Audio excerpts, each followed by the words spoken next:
భర్త భార్యను అడుగుతాడు, ప్రశ్నిస్తాడు. ఎక్కడికి వెళ్ళావు? ఎవరితో మాట్లాడావు? అడగాల, అడగొద్దా? అడగొచ్చా, అడగకూడదా? నీవెవడో అడగడానికి నన్ను, నీకేం సంబంధం అంటావా? అనరాదు, అనకూడదు. నిన్ను కట్టుకున్నవాడు ఖచ్చితంగా నిన్ను లెక్క అడుగుతాడు. అడగాల, అడగొద్దా? నాకు మా ఆయన నన్ను లెక్కడిగి, నన్ను గద్దించి, బుద్ధి చెప్పి సరిచేసి అధికారం నా భర్తకు ఉంది, నేను ఇచ్చానన్నటువంటి వారు చేతులు ఎత్తండి. అమ్మ, చాలామంది ఎత్తలేదమ్మా నా తల్లులారు. ఆడు నాకు లెక్క చెప్పేదేంటి? నీ కుటుంబం చాలా ప్రమాదంలో ఉందని అర్థం.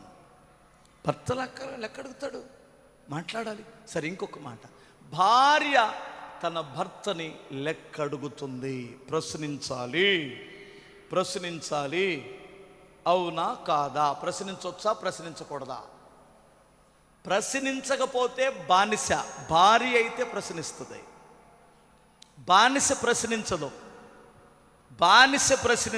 భార్య అయితే ప్రశ్నిస్తుంది. భార్య అనగా భాగస్వామి. అబ్బాయి బాబు, పురుషులారా, నా భార్య నన్ను అడగొచ్చు. హలో, ఎక్కడికి వెళ్ళావు? ఆడదానివే.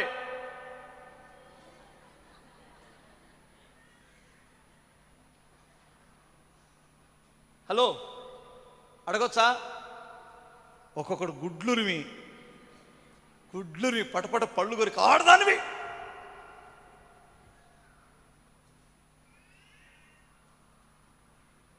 భార్యకి అడిగే అధికారం ఉందా లేదా?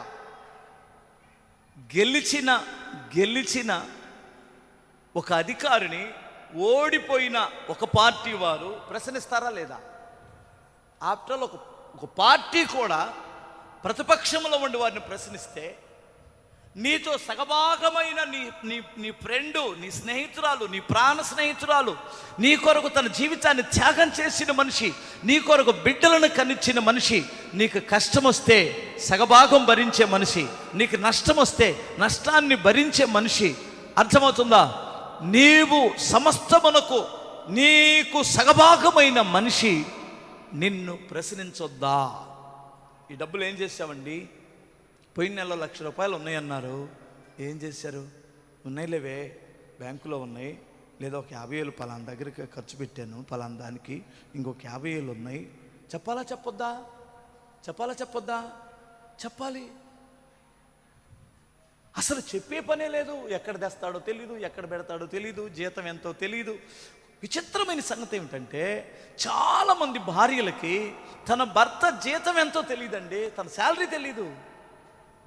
ఇంతకంటే దారుణమైన బానిస బ్రతుకు ఇంకొకటి ఉందా అంటాను నేను. మీరేమనుకోమాకండే, ఈ పాస్టర్ గారు లేనిపోయింది మా స్త్రీలకి నేర్పిస్తున్నాడో అనుకుంటున్నారా? మీకు ఈ ప్రపంచంలో నీ క్షేమాన్ని కోరేది నీ భార్యే. నువ్వు చచ్చిపోతే నా సర్వస్వం కోల్పోయానని ఏడ్చేది ఎవరైనా ఈ భూమి మీద ఉన్నారంటే నీ చెల్లి, నీ అక్క, చివరికి నీ తల్లి కూడా కాదు, నీ భార్యే. సర్వస్వం కోల్పోయానని బాధపడే ఒకే ఒక తల్లి నీ భార్య. నిన్ను నమ్ముకొని నీ కొరకే త్యాగం చేసి తన జీవితం చివరి వరకు అలా అయిపోవాలి అనుకునేది భార్య. దొంగ భార్యల కొరకు చెవట్లా నేను, అర్థమవుతున్నా? దొంగ భార్యల కొరకు చెవటల్లా. దొంగ భార్యలు అంటే మీకు తెలియదేముంది? ఎంతమంది దొంగ భార్యలు లేరు? భర్తను మోసం చేసే భార్యలు లేరు? ఈ సైతాను సంబంధమైన వ్యక్తుల గురించి నేను మాట్లాడటం లేదు. దేవుని భయము కలిగి, నీతి కలిగి, తన భర్త, తన పిల్లలే తన ప్రపంచం అనుకున్నటువంటి వ్యక్తిని బానిసగా చూడొద్దు. ఆమె నిన్ను ప్రశ్నిస్తుంది. అర్థమవుతుందా?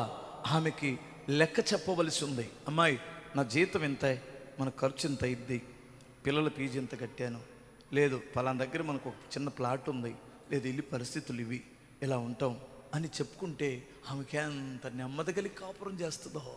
లేదంటే నీ కొరకు కష్టపడేటప్పుడు, నీ కొరకు నీ పిల్లల కొరకు కష్టపడేటప్పుడు నేను ఇంట్లో అంటున్నావే మనిషినా, పని మనిషినా, భాగస్వామినా, నేనెందుకు ఇక్కడ కాపురం ఉండాలి? నేను ఆయన అవసరం తీర్చుకునే ఒక వస్తువు లాంటి దాన్నా? అవసరం తీర్చుకున్న తర్వాత పక్కన పడేస్తాడు కుక్కలాగా నన్ను, నేను ఎందుకు ఉండాలి ఇంట్లో అని కొంతకాలానికి విరక్తి చెంది ఆ కాపురం చాలా ప్రమాదంలో పడే అవకాశం ఉంది. అందుకని నేను నమ్మిన నీ భార్య విషయంలో కూడా ఆమె నిన్ను లెక్కడుగుతుంది. అప్పుడు సంతృప్తితో ఇద్దరు కలిసి ముందుకు వెళ్ళిపోతారు. స్తోత్రం చెప్పండి.